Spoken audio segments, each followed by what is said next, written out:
امام اہل سنت مجدد الفسانی رحمۃ اللہ علیہ مکتوبات میں ایک خط کے جواب میں لکھتے ہیں، عید قربان کے روز مسجد کے خطیب نے خلفائے راشدین کے ذکر کو ترک کیا۔ خطبے میں آپ فرماتے ہیں، خطبے میں اگرچہ ابو بکر و عمر، عثمان و علی کے نام پڑھنا شرائط خطبہ میں نہیں، لیکن اہل سنت والجماعت کا یہ شعار ہے کہ وہ خطبہ جمعہ کے اندر، خطبہ عیدین کے اندر خلفائے راشدین کے نام لیتے ہیں۔ آپ فرماتے ہیں کہ جو شخص جان بوجھ کر ہمیشہ اسماء مبارک خلفائے راشدین ابو بکر و عمر، عثمان و علی جان بوجھ کر ہمیشہ ایسا کرتا ہے، فرماتے ہیں اس کا دل اور باطن پلید ہے، گندا ہے۔ اگر ابو بکر و عمر کی تقدیم، ایسا شخص اگر ابو بکر و عمر کی تقدیم و تفضیل میں متوقف ہے، یعنی توقف کرتا ہے، تو طریق اہل سنت سے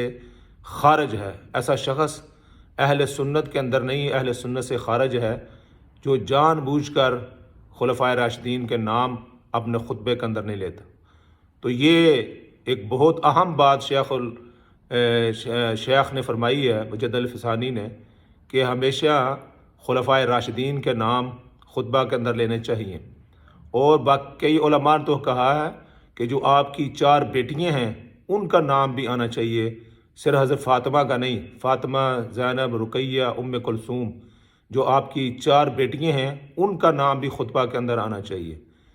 تاکہ جو ایک طبقہ جو ہے ان کے ناموں کو پسند نہیں کرتا اور آپ کی بیٹیوں کو تسلیم نہیں کرتا، ان پر کاری ضرب جو ہے لگائی جا سکے۔ تو ہر خطبہ کے اندر، عیدین اور جمعہ کے خطبہ کے اندر خلفائے راشدین، 4 خلفاء کے